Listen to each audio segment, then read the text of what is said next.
네, 우리가 계속 사도행전 말씀을 보고 있는데요. 복음의 전파 그리고 선교의 여정을 담고 있는 것이 사도행전의 가장 큰 특징이라고 하겠습니다. 그 안에 담겨 있는 내용을 본다면 결국은 복음 그리고 그 복음으로 인하여 얻게 되는 기쁨의 이야기를 사도행전에서 하고 있죠. 예수님께서 십자가에서 죽으시고 하나님의 오른편 부활하셔서 하나님의 오른편에 계신다. 이 사실을 믿으면 구원받는다는 것, 이것이 복음이었습니다. 사도행전에서는 계속해서 그 사실을 만나는 사람들에게 가는 곳마다 전하는 사도들의 이야기라는 것을 우리가 계속해서 보고 있죠. 복음을 믿고 받아들임으로 구원을 받는다는 것, 그리고 새 생명을 얻게 되고 그들에게서 나타나는 공통된 특징은 하나님 앞에서 기뻐한다, 기쁨을 얻었다라고 하는 부분이라고 하겠습니다. 그러니까 사도행전은 복음을 믿는 사람들이 기뻐하게 되는 그 내용을 소개하고 있는 것이죠. 구원의 감격과 기쁨을 나 혼자 누리지 않고 그 소식을 전하는 그 사람들에게까지 전하는 사람들의 이야기인 것이고, 그 사람들이 그 기쁜 소식, 그 복음을 전하게 되었을 때에 그 복음을 받아들이게 되는 사람들 또한 기뻐하게 되는 것, 그로 인하여서 내가 누리고 있는 그 복음의 기쁨이, 또 구원의 기쁨이 나에게서 끝나지 않고 내가 만나는 사람들에게까지 전달되어지는 그 이야기가 사도행전에 나오는 내용이라고 할 수 있겠습니다. 지난주에 제가 마지막 말미에 마지막에 말씀드렸던 부분인데, 안디옥에 머물고 있었던 바울과 바나바가 그 안디옥에 와서 유대 몇몇 사람들이 할례를 주장하게 되잖아요. 그 부분 때문에 예루살렘으로 가게 됩니다. 그 가는 길에, 안디옥에서 예루살렘으로 그 가는 길에 있었던 페니키아와 사마리아 지방 사람들에게 이방 사람들이 어떻게 예수님을 믿게 되었는가, 이 부분에 대해서 소개하게 되었을 때에 그들 가운데 기쁨이 가득했다라고 그렇게 표현하고 있죠. 그리고 예루살렘에서 4가지 정도를 결정하고 다시 안디옥으로 오게 되죠. 그리고 그 안디옥에서 그 소식을 전하게 되었을 때에 안디옥에서 그 소식을 들었던 사람들 또한 기쁨이 가득했다라고 15장 31절에서 소개하고 있습니다. 그러니까 복음이 전해지는 곳마다 예수님을 믿는 사람들이 계속해서 생겨나게 되고, 그들 가운데 공통된 특징은 복음으로 인하여서 받게 된 그 구원, 그 구원의 감격과 기쁨을 누렸다라고 하는 것입니다. 그것이 사도행전에서 계속해서 기록되어져 있는 거죠. 그래서 어떻게 보면 사도행전은 사도들의 행전이고 성령님의 행전이고 복음을 전하는 어떤 복음의 행전일 수 있지만, 또 한편으로는 기쁨의 행전이라고도 할 수 있어요. 복음으로 인하여 얻게 되는 그 기쁨, 그 기쁨이 사도행전에 계속해서 기록되어져 있는 것이죠. 이 사도행전을 보면서 제 마음 가운데 그 찔림 중에 하나는 뭐냐면, 복음으로 인하여서 기쁨이 찾아온다고 했는데 내 안에 그 복음으로 인하여 지금 기쁨이 있는가? 그리고 내가 누리고 있는 복음의 기쁨일 뿐만 아니라 그 복음을 들고 나아가는 나의 삶의 자리, 혹은 아웃리치의 자리에서 나는 기쁨으로 임하고 있는가? 라고 하는 그 부분에 있어서 약간의 찔림이 있더라고요. 처음에 복음을 받게 되었을 때, 믿게 되었을 때에 내 안에 형언할 수 없었던 큰 기쁨이 있었다면, 어느 순간 그 기쁨이 나에게는 좀 사라진 것 같다라는 그런 생각을 해보게 되었습니다. 여러분은 어떠십니까? 여러분이 그 복음을 믿고 그 믿음으로 인하여 여러분 안에 기쁨이 있으십니까? 구원받았다라고 하는 그 감격함이 여러분들 가운데 있는가라고 하는 그 질문을 드리고 싶습니다. 바라기는 우리가 사도행전을 보면서 그때 당시에 제자들이 이렇게 복음을 전했구나 라는 것으로까지 우리가 받아들이는 것도 훌륭한 묵상일 수 있겠지만, 더 나아가서 나도 그렇게 사도들처럼 복음을 전하는 데 쓰임받고 싶다라고 하는 그 거룩한 열망, 그리고 또 한 가지는 그들이 누렸던 그 복음의 기쁨, 구원의 감격이 내 안에 과거의 어떤 그 과거의 어느 날에 있었던 사건으로 치부되는 것이 아니라 오늘 이 자리 가운데 나에게 주어지는 하나님의 은혜이면 좋겠다, 기쁨이면 좋겠다라고 하는 그 열망이 제 안에 생겨났어요. 여러분에게도 동일한 그 열망이 있으시기를 바랍니다. 구원의 기쁨과 그 감격을 누리는 것, 그리고 전할 때에 여러분을 통하여서 그 복음이 전해지는 데까지 나아가는 그런 저와 여러분 되기를 바랍니다. 지난주 본문의 마지막 구절이었던 35절, 그리고 오늘 본문 첫 번째 구절인 36절 우리 한번 이어서 같이 읽어보도록 하겠습니다. 35, 36절입니다. 시작. 그리고 바울과 바나바는 안디옥에 계속 머물러 있으면서 다른 많은 사람들과 함께 주의 말씀을 가르치고 전했습니다. 며칠이 지나자 바울이 바나바에게 말했습니다.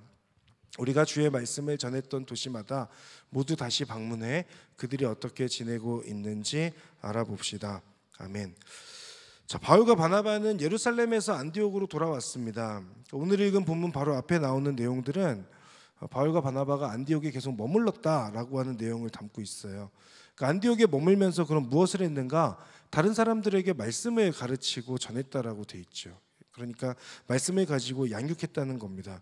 그러니까 안디옥에 다시 돌아와서 말씀을 전하면서 양육하는 그 시간들이 지난 시간, 36절의 시작이 며칠이 지나자라고 하는 그 표현으로 시작되는 것이 그 시간들이 지나고 아마도 이제 안디옥 교회가 조금 더 안정화되었을 어느 시점이었을 것 같아요.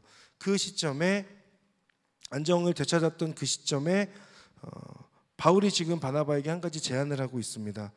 방문했던 곳, 우리가 전에 방문했던 곳을 다시 방문해서 그들이 어떻게 지내고 있는지 알아보자. 그들이 어떻게 지내고 있는지 알아보자는 게 뜻이 무엇입니까? 그들이 믿음 생활 잘하고 있는가?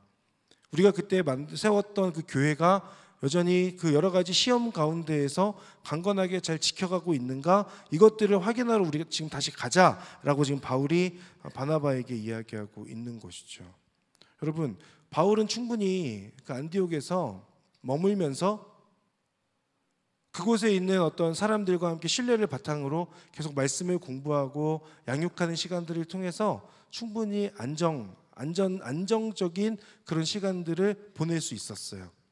그런데 지금 바울이 가지고 있는 생각은 그것이 아니라 그곳에 갔던 곳에 다시 한번 가보자는 겁니다. 생각해 보면 첫 번째 전도 여행의 시간들 속에서 하나님의 은혜도 있었지만 그것이 전부는 아니었잖아요. 여러 핍박들도 받았고 오해들도 받았고 그리고 돌에 맞기도 하지 않았습니까? 그런 여러 가지 것들이 있었음에도 불구하고 지금 바울은 바나바에게 그곳에 우리 다시 한번 방문해 봅시다 라고 그렇게 제안하고 있는 거죠. 왜 그랬을까요? 바울에게 있어서 한 가지 확신하는 것이 있었던 거죠. 자신이 이방인의 사도로 부름받았다는 겁니다. 바울은 지금 확신하고 있는 것, 본인 스스로 알고 있는 것이 자신의 삶의 목적이 안디옥에서 이들을 양육하고 편안하고 안정적인 삶을 살아가는 것이 삶의 목적이 아니라 바울에게 있어서는 땅끝까지 복음이 전해져야 하고 예수님을 모르는 사람들에게 복음이 증거되어져야 하는 것인데 지금 그 안디옥에 그대로 계속 머물고 있을 수는 없었다는 것을 우리가 확인해 볼 수 있습니다. 충분히 그렇게 누릴 수 있었지만 그렇게 하지 않았던 바울. 내가 누리는 안락함보다 복음을 전하는 불편함을 선택하는 사람이 바울이었던 거죠. 그 어려움 앞에서도 그리고 이 첫 번째 전도 여행에 대한 어떤 좋은 기억도 있지만 안 좋은 기억을 가지고 있는 그 상황 속에서 다시 그곳에 가자라고 말할 수 있었던 그 비결은 사도 바울이 가지고 있었던 자신의 소명에 대한 분명한 확신, 그리고 이대로 머물 수 없다라고 하는 그 열정이 아니었을까 싶습니다. 그리고 그 사도 바울의 제안에 의해서 두 번째 전도 여행이 시작이 되는 거죠. 이를 통해서 우리가 보게 되는 것은 사도 바울이라고 하는 사람은 부르심을 쫓아가는 사람이었다는 겁니다. 자신의 삶에 있어서 가장 중요한 것이 무엇이었는가? 사도 바울의 삶을 계속해서 이끌어가고 있는 그 중요한 키워드가 무엇이었는가? 하나님의 부르심, 소명이라고 하는 거죠. 사도 바울은 자신이 이 땅에서 하나님께서 무엇을 위하여서 지금 이렇게까지 과거의 시간들을 흘러오게 하셨고 자신을 구원하여 주셨는지를 확실하게 알고 있는 거예요.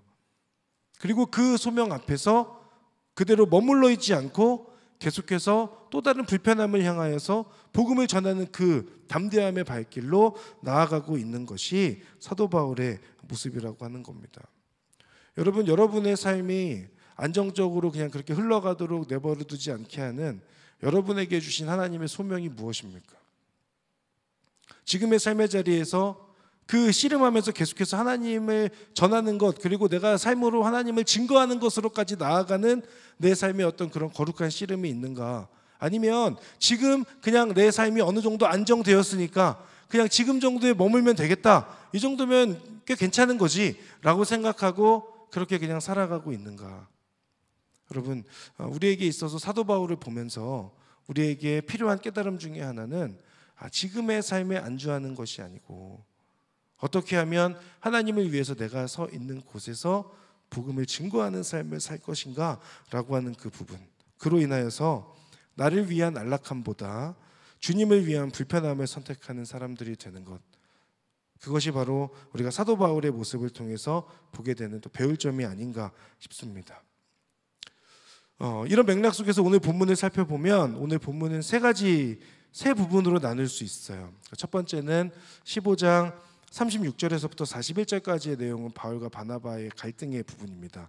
그리고 16장 1절에서부터 5절까지의 내용은 디모데에게 할례를 행하는 그런 부분이고, 16장 6절에서부터 10절까지의 내용은 드로아에서 환상을 보게 되는 그 내용을 기록하고 있습니다. 이 세 가지의 내용이 다 별개의 내용인 것 같지만 그 세 가지 내용들을 보면 한 가지 공통점이 있습니다. 그것은 그 본문에 등장하고 있는 사람들이 서로 다른 생각을 하고 있다는 점이에요. 서로 다른 생각을 하면서 이들 가운데 갈등도 생겨나고, 그리고 할례를 행하게도 되고, 그리고 마케도니아로 가게 되는 그런 일들이 일어나는 것이죠. 그래서 오늘 설교의 제목이 이렇게 된 겁니다. 내 생각은 너의 생각과 다르다. 처음엔 나의 생각은 너의 생각과 달라서라고 했다가 조금이라도 줄여야 되겠다라고 해서 줄이게 됐어요. 우리가 이 부분에서 세 가지를 나누려고 하는데, 첫 번째는 바울과 바나바의 갈등입니다. 이 갈등은 마가 요한에 의해서 일어난 갈등이에요. 바울의 생각과 바나바의 생각이 달랐고, 또 이 둘에 대한 하나님의 생각도 달랐다라고 하는 부분을 확인할 수 있습니다.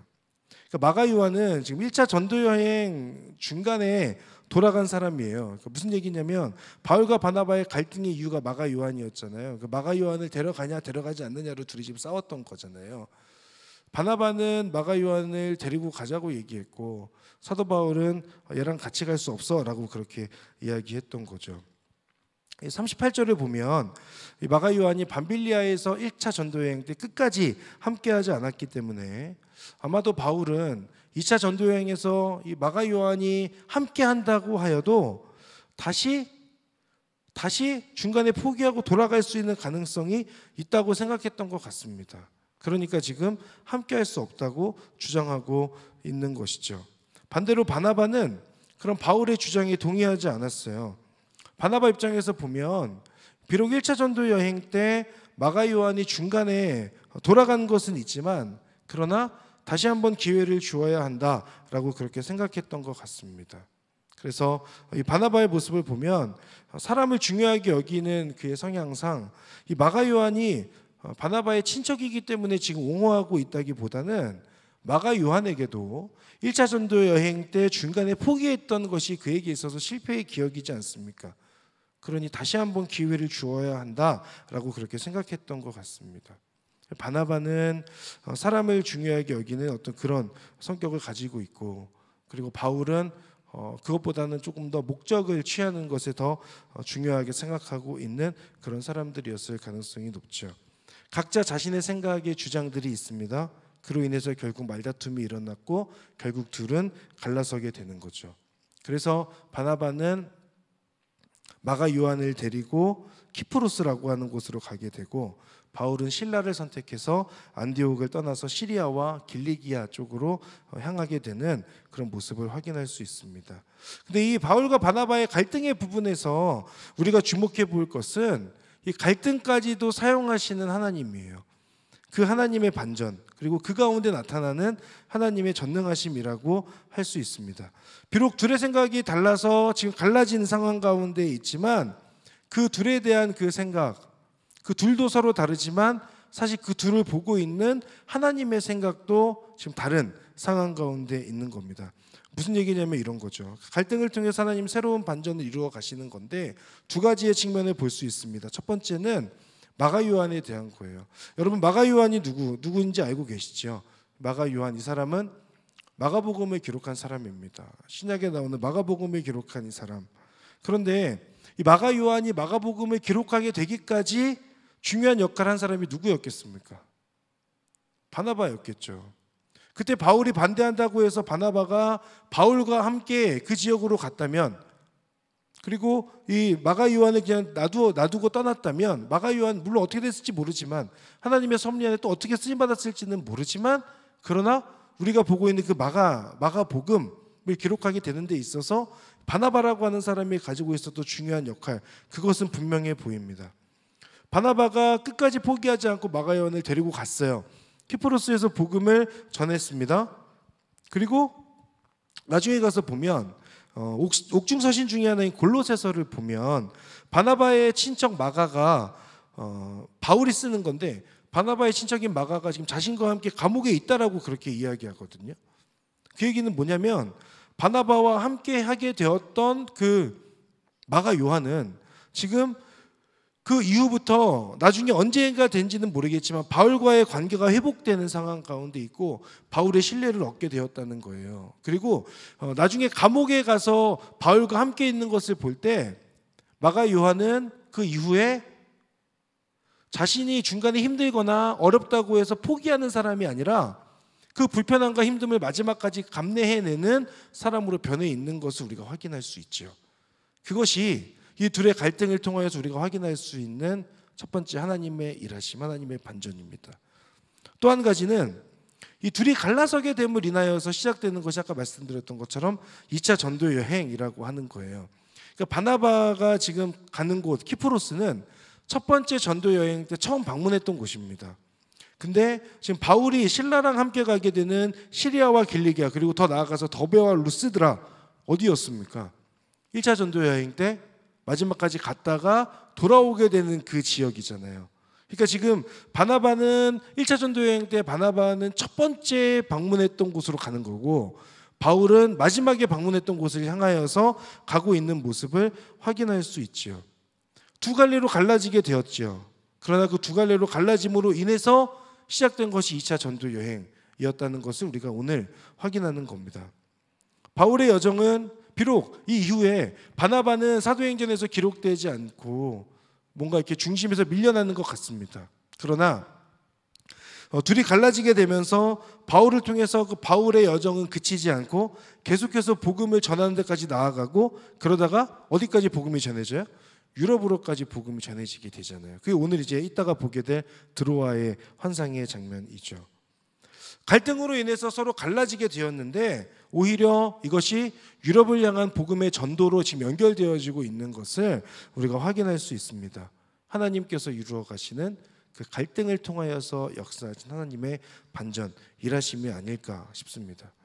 바울과 바나바의 갈등에서 우리가 보게 되는 건, 이 둘의 마음이 갈라졌구나, 이 둘이 진짜 고집이 센 사람들이구나, 이 둘이 싸우는 모습을 볼 때 마가 요한은 얼마나 안절부절했을까, 뭐 이런 생각들을 하게 되고, 그리고 이 다툼의 결과로 인해서 선교의 주도권이 지금까지 뭔가 바나바에게 중심이 있었다면 이제 바울로 넘어가는구나라는 생각을 할 수 있지만, 우리가 이 부분에서 확인할 수 있는 건 그 갈등 상황 가운데에서도 여전히 포기하지 않으시고 인도하고 계시고 일하고 계신 하나님이 아닐까 싶은 거죠. 그 안에 담겨있는 하나님의 그 전능하심을 보게 되는 겁니다. 사람의 부족함까지도 품으시고 채우시며 새로운 길을 만드시는 하나님이다라고 하는 것을 확인할 수 있죠. 여러분, 나중에 바울과 바나바가 시간이 지난 후에 둘이 갈라서게 되었던 이때의 시점을 가지고 다시 이렇게 생각해 본다면 이 둘이 어떤 고백을 하게 되었을까요?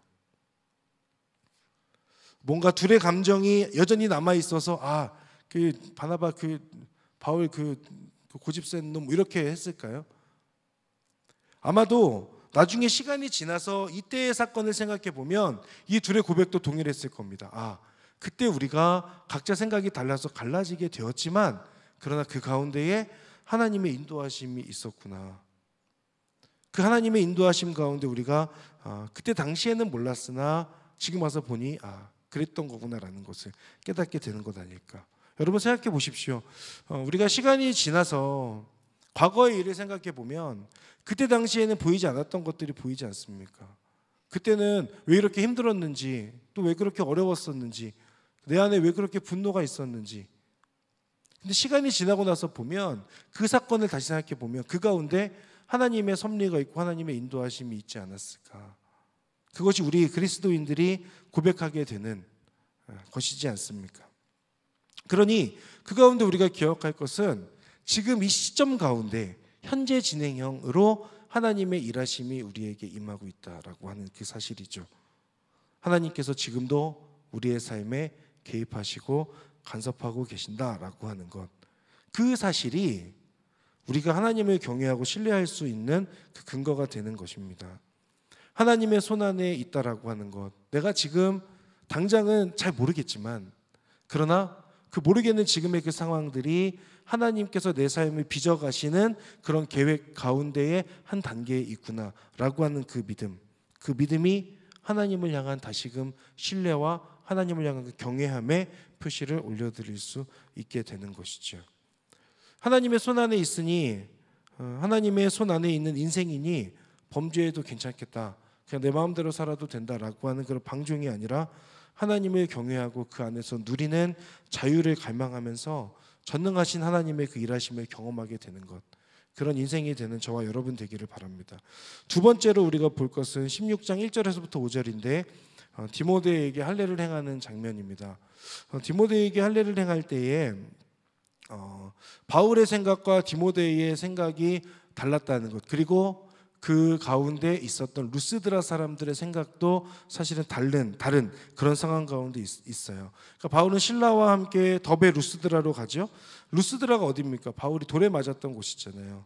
돌에 맞았던 그곳에 바울은 당당히 다시 찾아갑니다. 근데 그 루스드라에는 디모데라고 하는 사람이 살고 있었어요. 이 사람은 어머니는 유대 사람이었고 아버지는 헬라 사람, 그리스 사람이었습니다. 이 디모데는 루스드라와 이고니온 형제들에게 칭찬받는 사람이었다라고 되어 있는데, 그것은 그가 예수님을 믿음으로 그 믿음의 그 모습들이 많은 사람들에게 본보기가 되었던, 본이 되었던 사람이었다라고 하는 그 표현으로 우리가 생각해 볼 수 있죠. 그러니 디모데는 하나님을 사랑하는 사람이었고, 그리고 선한 영향력을 끼치는 그런 사람이었음이 분명합니다. 유대인과 이방인 사이에 태어난 혼혈이었지만 그러나 복음을 믿고 복음을 위해 살고 있는 사람이었습니다. 바울이 봤을 때 디모데가 너무 좋은 거예요. 이 친구를 보니까 너무 신실한 것 같고 복음의 열정도 있는 것 같고 담대함도 있는 것 같은 거죠. 그러니까 지금 이 전도 여행을 하는데 이 디모데와 함께 하고 싶었습니다. 바울도 참 사람을 가리는 그런 사람이었던 것이, 사실은 이 마가 요한이랑도 함께 할 수 있으면 함께 할 수 있었을 텐데 끝까지 함께하지 않았잖아요. 그런데 지금 굳이 디모데를 데려가고자 하는 그런 이 모습을 보면서 이 바울이라고 하는 이 사람은 진짜 목적지향적인 사람이구나. 내가 그때 당시에 바울과 함께했다면 잘 어울렸을까? 안 어울렸을까? 뭐 이런 생각들을 하게 됐습니다. 어쨌든 이 바울 입장에서 디모데를 어떻게든 데려가고 싶었죠. 그런데 한 가지 독특한 장면이 나옵니다. 3절의 말씀인데 3절 말씀 우리 함께 볼까요? 3절 같이 읽어보겠습니다. 시작. 바울은 전도 여행에 그를 데려가고 싶었습니다. 그래서 그 지역에 사는 유대 사람들 때문에 그에게 할례를 주었습니다. 그것은 그의 아버지가 그리스 사람이라는 사실을 그들 모두가 알고 있었기 때문입니다. 안디옥 교회의 할례가 문제였지 않습니까?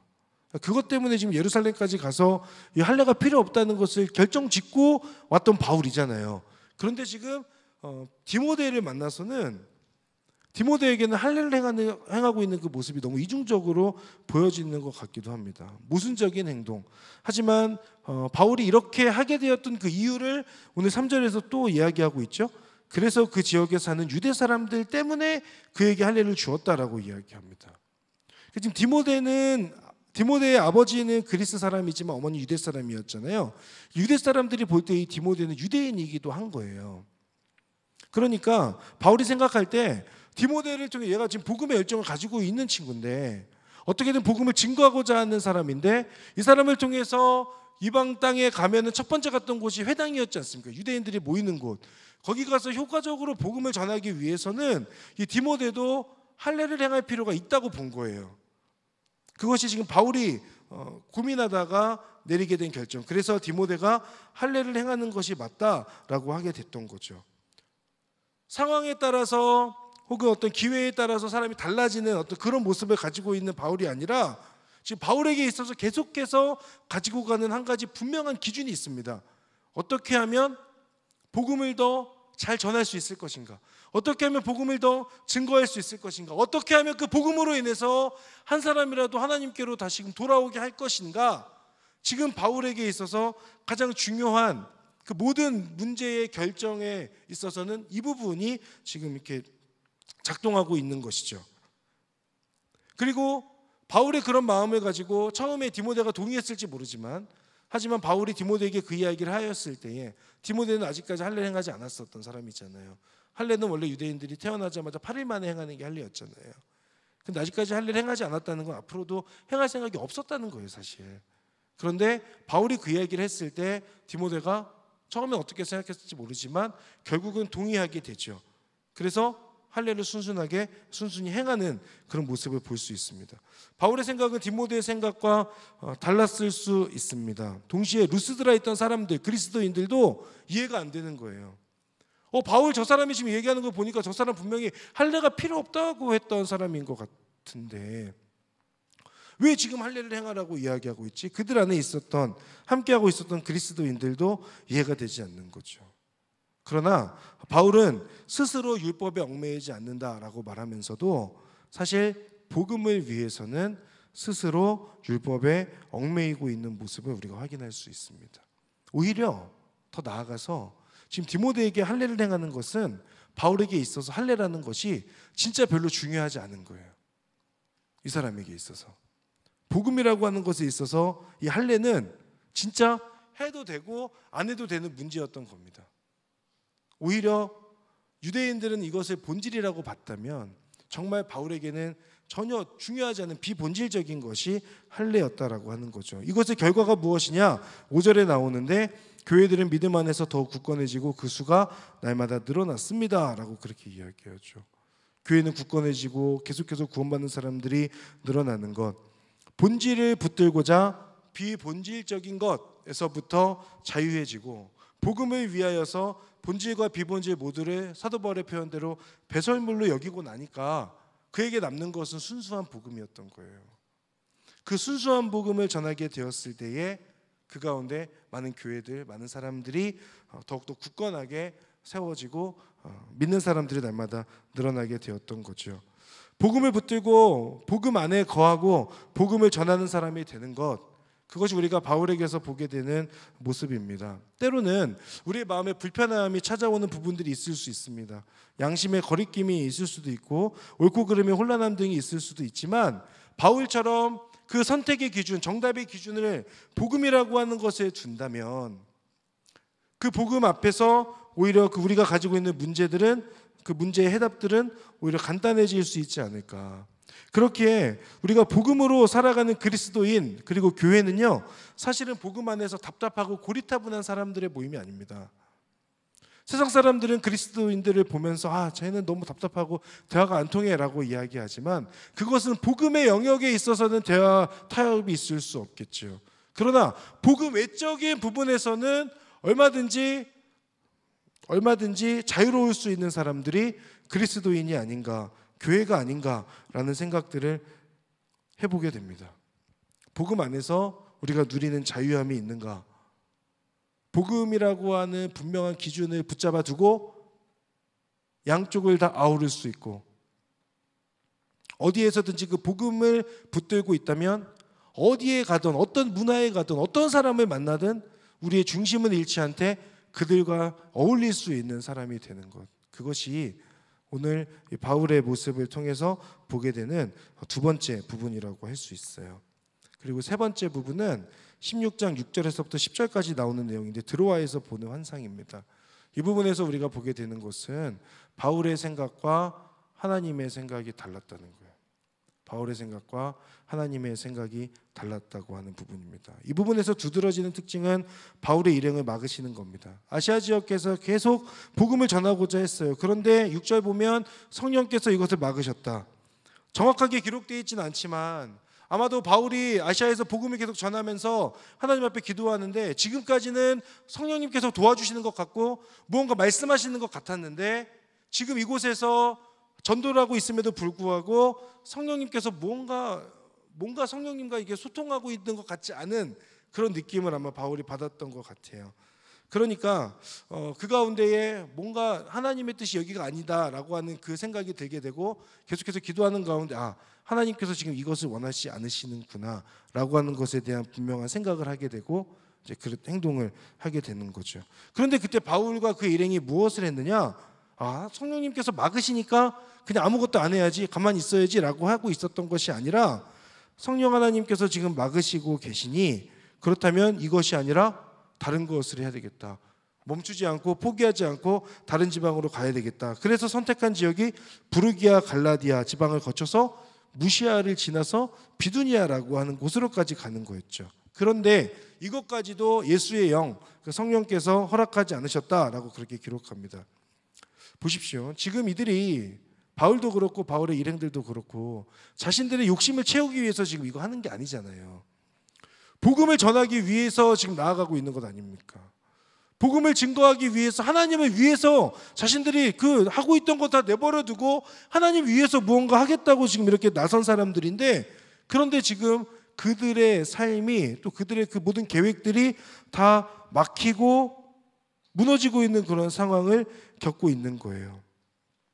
그런데 이들은 그 가운데 낙심하지 않고 그 막히는 상황 가운데에서도 복음의 열정을 가지고 계속해서 다른 곳에 이곳이 아닌가? 그럼 이곳에 가서 전해야지. 여기도 아니구나. 여기 가서 전해야지. 계속 이런 모습들을 가지고 있는 거죠. 그러다가 들어와라고 하는 곳에 가는 거예요. 그곳에서 환상을 보게 되는 겁니다. 환상 중에 9절과 10절에 나오는데 시간이 많이 갔으니 제가 쭉 읽겠습니다. 한밤중에 바울은 마케도니아 사람이 서서 마케도니아로 와서 우리를 도와주시오라고 간청하는 환상을 보았습니다. 바울이 이 환상을 본 후에 우리는 그들에게 복음을 전파하라고 하나님께서 부르셨다고 확신하고 즉시 마케도니아로 떠날 준비를 했습니다. 아멘. 자, 바울은 이 환상을 본 후에 하나님의 뜻을 확신합니다. 그동안에 막혔던 이유가 있다. 그것은 마케도니아라고 하는 곳으로 우리가 가서 복음을 전해야 되는 것이구나라는 생각이죠. 마케도니아는 바다를 건너가야 됐던 곳이에요. 한 번도 가본 적 없는 미지의 땅이었을 가능성이 높죠. 그런데 그가 지금 말씀 속에서 보면 즉시 확신하고 즉시 마케도니아로 떠날 준비를 하고 있는 것을 볼 수 있습니다. 여러분, 사도 바울이 그 미지의 땅 마케도니아 즉시 그 마케도니아로 갈 준비를 할 수 있었던 이유가 뭡니까? 그 비결이 뭐예요? 그곳에 그 마케도니아 땅에 하나님의 뜻이 있고 하나님의 마음이 거기 있다는 것을 알게 됐기 때문 아닙니까? 하나님께서 저 마케도니아를 사랑하시는구나.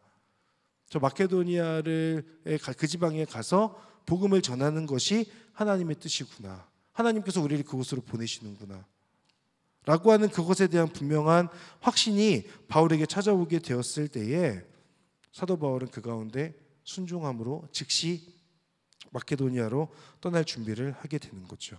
하나님의 생각과 바울의 생각이 다른 상황에서 충돌하는 상황 가운데서 바울은 이 두 가지를 분명하게 잃지 않았습니다. 첫 번째는 뭐냐면 하나님의 부르심이에요. 그 복음을 전하고자 하는 열정, 자신들이 가지고 있었던 그 부르심, 전도 여행을 시작했던 이유와 소명이었던 것, 그렇게 상황이 막혀도 하나님의 부르심이라고 기억하고 붙들고 포기하지 않고 그 길을 계속해서 가게 되었던 거죠. 또 한 가지는 성령님의 인도하심입니다. 이들은 계속 기도했어요. 성령님께서 허락하지 않으셨다라고 하는 그 이야기는 허락하지 않으심을 그들이 깨달았다는 뜻이지 않습니까? 그것은 하나님께서 지금 어떤 마음을 가지고 계신지에 대해서 사도 바울과 그의 일행들은 계속해서 기도했다는 거예요. 그 기도하는 시간들 가운데에 환상이 보여지는 겁니다. 갑작스럽게 평소에 기도하지 않다가 갑자기 환상이 임하고 성령이 임하고 이렇게 하나님의 뜻을 알게 되는 것이 아니라 그들 가운데 축적되어져 있던 하나님과의 소통, 기도의 씨름들이 있었던 거죠. 그 가운데 성령님의 인도하심을 경험하게 되는 겁니다. 그렇다면 우리가 생각해 볼 수 있는 게 있어요. 잠언 16장 9절에 이렇게 되어 있죠. 사람이 마음으로 자기 길을 계획한다 해도 그 걸음은 여호와께서 이끄신다라고 되어 있습니다. 여러분, 우리가 마음대로 우리의 생각대로 우리 마음대로 모든 것을 계획할 때 하나님께서 그 걸음을 이끄시는 것, 물론 전능하신 하나님이셔서 그럴 수 있지만, 그러나 우리가 이 바울의 모습에서 두 가지를 기억하면 좋겠어요. 아까 말씀드렸던 것처럼 내가 내 마음대로 길을 계획하고 생각한다고 할지라도 하나님께서 나에게 지금 원하시는 것이 무엇인가, 하나님께서 내 인생을 통하여 하나님의 뜻을 펼치고자 하시는 것이 무엇인가를 계속해서 생각하는 것, 그 초점을 잃어버리지 않는 것 하나. 그리고 또 한 가지는 오늘 지금 나에게 주어져 있는 삶의 자리에서 성령님의 뜻은 무엇인가, 성령님께서 나에게 무엇을 원하고 계신가, 그 두 가지.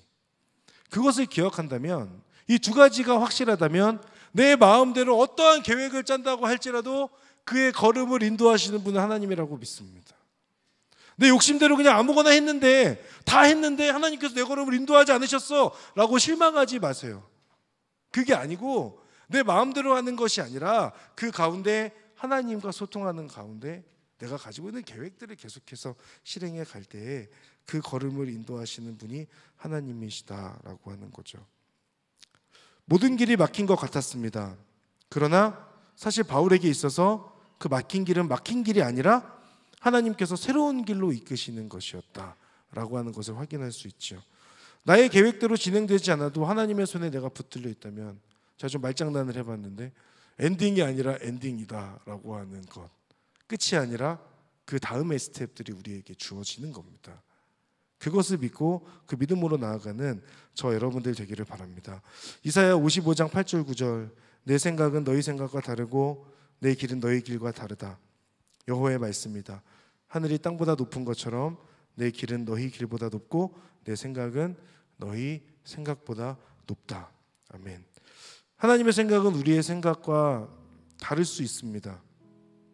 우리가 다 알지 못하는 하나님의 계획하심도, 하나님의 인도하심도 있습니다. 그렇다면 우리가 생각할 것은 겸손함으로 하나님 앞에 엎드려서 하나님의 뜻을 구하는 것 아닐까요? 오늘 세 가지를 나누었습니다. 하나님께서 끝까지 포기하지 않으신다는 것, 하나님께서 인도해 가신다는 것. 때로는 내가 욕심을 부릴 수도 있고 내 부족함으로 인하여서 하나님 앞에서 범죄하는 그런 사람이 될 수도 있어요. 그러나 그런 모습까지도 하나님께서 품으신다라고 하는 것을 여러분 꼭 기억하세요. 여러분의 삶에 하나님의 인도하심과 그 하나님의 계획하심, 또 하나님의 그 이끄심이 충만하게 있기를 바라고, 때로는 우리의 실수까지도 하나님의 선함으로 인도하시는 그 전능하신 하나님 안에 거하는 여러분들 되시기를 주님의 이름으로 축복합니다. 여러분에게 새 생명을 주게 되어 주었던 그 복음의 능력을 여러분 기억하십니까? 복음의 능력으로 하나님께서 여러분을 구원하실 때 가장 중요한 건 여러분 자신이었다라고 하는 것을 여러분 꼭 기억해 주세요. 이 사람이 어떤 사람이냐, 혹은 그동안에 이 사람이 어떤 삶을 살아왔느냐는 중요한 게 아니었어요. 하나님께서 우리를 사랑하신다고 말씀하시고 복음으로 우리에게 찾아오시고 우리를 구원해 주시고 새 생명을 주실 때에는 그동안에 어떤 삶을 살아왔는지 과거가 중요하지 않고 이 사람이 어떤 성품을 가지고 있는지도 중요하지 않은 거죠. 하나님에게 있어서 가장 중요한 것은 지금 내 앞에 있는 이 영혼이 하나님 앞에 바로 서게 되고 회개하고 돌아오는 것이 아니었을까라는 생각을 해봅니다. 하나님께 있어서 복음과 구원은 다른 어떤 것보다 가장 중요하고 가장 앞서는 것이었어요. 여러분, 그렇게 우리가 구원받은 거예요. 다른 어떤 것 생각하지 않고 어떤 판단 가운데 있지 않고 여러분 자신만을 하나님께서 지켜보고 계시고 여러분의 마음 가운데로 하나님께서 쏙 들어가신 그 사건인 거죠. 여러분이 그렇게 구원을 받았으니까 여러분의 삶의 자리에서도 복음을 최우선하는 사람 될 수 있기를 바라고, 여러분에게 충만한 그 복음의 은혜가 여러분들 안에 누려지는 은혜일 뿐 아니라 여러분 주변에 있는 사람들에게까지 온전히 전해지는 데 쓰임받는 그런 복음의 사람, 그래서 그 복음 안에서 때로는 매여 있을 수 있고 그리고 때로는 자유할 수도 있는 하나님의 사람 여러분 되시기를 간절히 바랍니다. 마지막은 나의 계획이 막히고 답답할 때 여러분 두 가지를 꼭 기억하자고 말씀드렸습니다. 나를 향한 하나님의 부르심이 무엇인가, 그리고 또 한 가지는 성령님의 뜻은 무엇인가 라고 하는 것. 그렇다면 여러분의 삶은 막힌 길이 아니라 열린 길로, 끝이 아니라 시작이 될 줄 믿습니다. 나를 향한 하나님의 뜻과 생각을 기억하며 하나님을 붙드는 삶을 살아가십시오. 신뢰하는 자에게 새로운 길을 여시는 하나님이심을 여러분 기억하십시오. 막힌 것이 끝이 아니라 그것이 새로운 시작임을 우리가 오늘 바울을 통하여 보았던 것처럼 지금 여러분을 맡고 있는 것 같은 그 사건들과 그 상황들이 어쩌면 하나님의 인도하심일 수 있고, 그 길이 열리게 되었을 때 여러분을 통하여서 어마어마한 하나님의 일하심과 은혜가 여러분을 통해 선포되지 않을까라고 하는 그 기대감을 가지고 지금의 그 막힘 앞에서 하나님을 치열하게 붙드는 삶을 살아가시기를 간절히 바랍니다. 여러분, 진정한 믿음은 불확실성과의 정직한 대면을 통해 성장합니다. 다시요. 진정한 믿음이라는 것은 불확실성과의 정직한 대면을 통해 성장한다. 내 안에 확실하지 않은 상황이 있다 하여서 그것을 회피하거나 그러지 말고, 그 가운데 나에게 왜 이 상황을 주셨는지 하나님께 치열하게 기도하고 씨름하는 것, 그리고 그 가운데 하나님의 뜻을 발견하는 것, 그 가운데 우리가 어느 순간 내 안에 믿음의 성장, 그리고 내 안에 견고한 믿음이 자리 잡게 되지 않을까. 그 치열한 씨름을 할 때 성령님께서 여러분을 도와주실 거예요. 여러분에게 은혜를 주실 거예요. 그렇게 하나님 붙드는 저와 여러분 되기를 주님의 이름으로 축복합니다. 우리 함께 찬양하며 나아가겠습니다.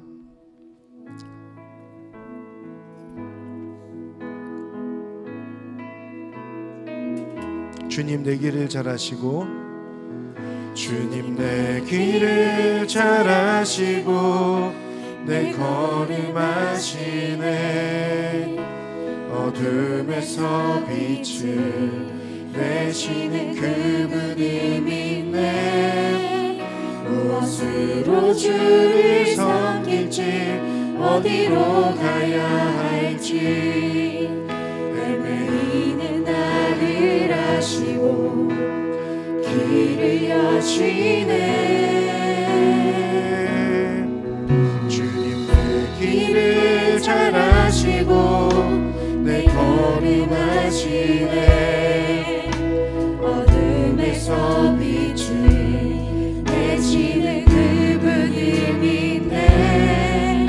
무엇으로 주를 섬길지 어디로 가야 할지 헤매이는 나를 아시고 길을 여시네.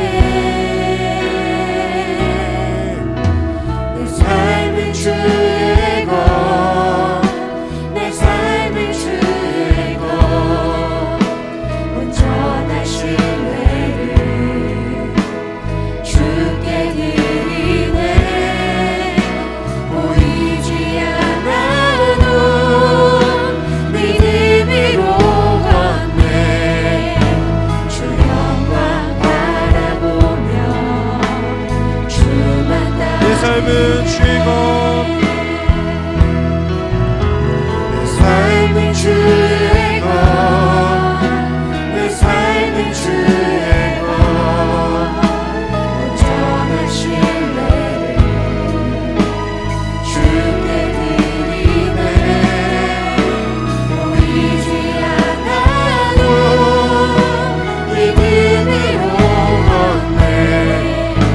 주 영광 바라보며 주만 이 시간에 함께 기도하며 나아갈 때에 내 삶에 막힌 것과 같은 그런 상황이 있을 수 있지만, 여러분 그 막힌 것 또한 하나님께서 인도하시는 그 하나님의 섭리임을 여러분 기억하십시오.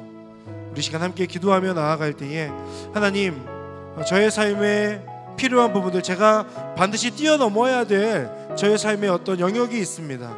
그런데 계속해서 무언가 막히는 것 같고, 또 때로는 하나님께서 원하시지 않는 것 같은, 하나님께서 막으시는 것 같은 그런 느낌을 받을 때도 있습니다. 하나님, 그러나 바울이 그러하였던 것처럼 하나님께서 나에게 원하시는 것이 무엇인가 그 부르심을 기억하고 성령님은 지금 나에게 무엇을 말씀하시는지에 대해서 늘 깨어있는 삶이 될 수 있도록 인도하여 주시옵소서. 하나님, 이것을 포기하지 않고 믿음으로 걸어가며 그 믿음의 씨름을 할 때에 하나님, 그 가운데 그 막힌 담이 하나님의 섭리이고 하나님의 인도하심을 믿음으로 받아볼 수 있도록 하나님 인도하여 주시고, 더욱더 바라기는 그 시간들을 통하여서 하나님의 그 인도하심을 받는 인생이 될 수 있도록 하나님 이끄시고 함께하여 주시옵소서. 하나님께서 이끌어가 주시는 대로 온전히 이끌림받는 인생 될 수 있도록 저의 인생 가운데 함께하시고 섭리하시고 계획하시고 역사하여 주시옵소서. 우리 이 시간 이 부분을 놓고 하나님 앞에 주여 한번 부르며 하나님의 인도하심을 간구하며 기도하며 나아가겠습니다. 주여, 사랑하는 하나님, 하나님의 은혜를 간절히 구하며 하나님을 바라보는 믿음으로 나아가기를 소망합니다. 주님께서 홀로 영광 받아주시고 함께하여 주심으로 하나님의 그 이끄심과 은혜를 갈망하며 하나님 붙들고 나아갈 수 있도록 주여 인도하시고 역사하여 주시옵소서. 아버지 하나님, 믿음으로 나아가는 하나님의 사람들이 되기를 소망합니다. 주님, 내 길을 알고 계시기에 내 생각은 너희의 생각과 다르고 내 길은 너희의 길과 다르다. 여호와의 말씀이다. 하늘이 땅보다 높은 것처럼 내 길은 너희의 길보다 높고 내 생각은 너희의 생각보다 높다. 하나님의 말씀이 하나님 나의 믿음의 고백이 되기를 소망합니다. 지금의 나의 삶이 전부가 아니라 하나님께서 이끌어가 주시는 하나님의 이끄심 속에 있음을 기억하며 하나님의 계획하심과 하나님의 섭리하심 가운데 있는 나의 인생이 될 수 있도록 주여 인도하시고 함께하여 주시옵소서. 하나님의 뜻을 따라가기를 소망합니다. 주님의 도우심 속에 아버지를 붙들고 믿음으로 나아가는 하나님의 자녀들이 되기를 소망하오니 주님께서 홀로 영광 받아주시고 함께하여 주십시오. 하나님의 은혜를 간절히 구하며 아버지 믿음으로 살아가는 자들 될 수 있도록 아버지 인도하시고 함께하여 주옵소서. 하나님의 뜻을 따라가는 하나님의 자녀들 되기를 소망합니다. 주여 홀로 영광 받아주시고 함께하여 주셔서 하나님의 내 가운데 아버지를 바라보며 나아가도록 주여 인도하시고 함께하여 주십시오. 이 시간에 한 가지를 위해서 한 번 더 기도하며 나아갈 때에 하나님께 있어서 우리에게 복음을 증거하여 주실 때에 하나님은 우리 영혼, 우리가 예수님을 믿게 되는 그것 외에 다른 것에는 관심이 없으셨어요. 그 이야기는 우리가 복음을 붙들고 복음을 가지고 살아갈 때도 동일한 마음으로 그 복음을 대해야 된다는 겁니다. 복음을 위해서라면 때로는 내가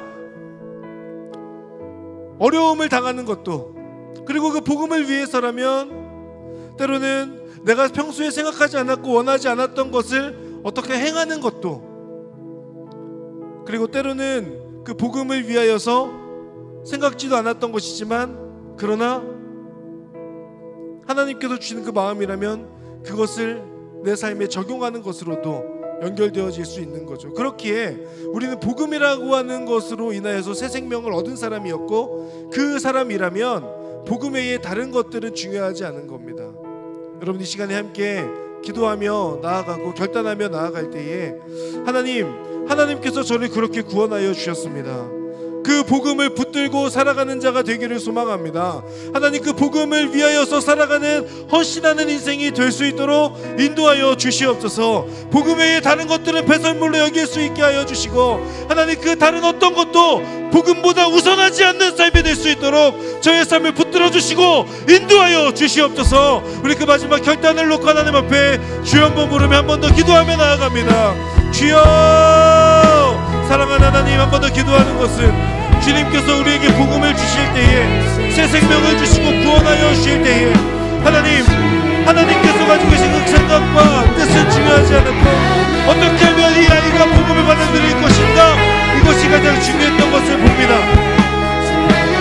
아버지 하나님, 우리의 삶이 그렇게 되기를 간절히 원합니다. 하나님, 복음으로 인하여 새 생명을 얻은 자가 되었던 것을 기억하며 우리도 그 복음 앞에서 하나님, 내가 생각하는 것들도 버릴 수 있고 내가 아버지가 평소에 원했던 것들도 원하지 않을 수 있고 때로는 망가질 수도 있고 상처받을 수도 있고 어려움 가운데 처할 수도 있는 아버지, 그런 복음이 우선되는 삶을 살아갈 수 있도록 아버지 인도하시고 함께하여 주옵소서. 하나님, 우리 안에 그 믿음의 결단이 있기를 소망합니다. 하나님의 은혜 안에 아버지를 바라보며 우리 하나님과 함께하기를 간절히 원하오니 주님께서 오늘 영광 받아 주시고 함께하여 주심으로 하나님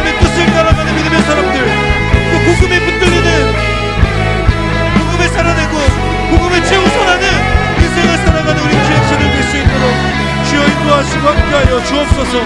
그렇게 믿음으로 나아가는 하나님의 자녀들이 될 수 있도록 아버지 인도하시고 함께하여 주시옵소서. 사랑하는 하나님, 때로는 하나님의 생각을 잘 모르겠고 그로 인하여서 하나님께 실망한 적도 있고 서운한 적도 있고 하나님께서 이 길을 막으신 것 같은 그런 느낌을 받을 때도 있었습니다. 그러나 오늘 믿음으로 고백합니다. 하나님, 그 모든 상황이 하나님의 손 안에 있습니다. 하나님의 계획하심 가운데 있습니다. 하나님의 일하심에 지금도 진행 중임을 우리가 믿고 나아가는 우리 귀한 예배자들 될 수 있도록 인도하여 주시옵소서. 하나님의 그 은혜와 섭리는, 하나님의 그 계획하심은 어떤 상황 가운데서도 끊어지지 않음을 우리가 기억하며 그렇기에 다시금 일어나 눈을 들어 주님을 바라볼 수 있는 믿음의 결단으로 살아가는 우리들 될 수 있도록 인도하시고 함께하여 주시옵소서. 그렇게 역사하실 하나님의 이름을 찬양합니다. 감사드리며 예수님의 이름으로 기도합니다. 아멘.